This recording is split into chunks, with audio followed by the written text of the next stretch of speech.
Τελευταίο πλάνο Καρίτσα. Υπάρχει εδώ πέρα Το σπίτι του παππού του Λευτέρη γκρεμισμένο. Κάτι είναι στριμμένο. Ρίνα, μετά πάνε από το κουκκινικόλα. Μέρη που κάποτε Τον Παρπαέ. στήριζε από τη ζωή τους οι άνθρωποι εδώ. Όλα τα σπίτια τα... Καλλιεργημένες πεζούλες ανάμεσα στα βουνά. Πήρατε τα γράμματα του παππούλη. Τι πιστεία? Γράψατε τα γράμματα του παππούλη. Βλέπουμε απέναντι το σπίτι του παλιό, το Κοσμέικο. Ναι, καλά, εντάξει.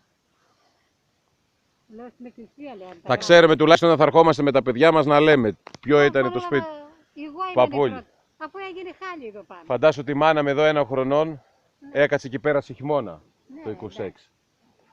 Ήταν μάνα γεμάτο το χωριό. Ένα χειμώνα γκαρίτσα. Ήταν γεμάτο. Εδώ ήταν από κάτω χαμπλά, δεν έπιανε και πολύ χιόνι. Ναι, γεμάτο το χωριό. Χωραφάκια, νεράκια, εντάξει. Ναι, βέβαια. Τα γίδια. Γιδάκια εδώ δεν είναι και άσχημα, είναι πολύ ωραία. Καλά, ήταν ο παπάς.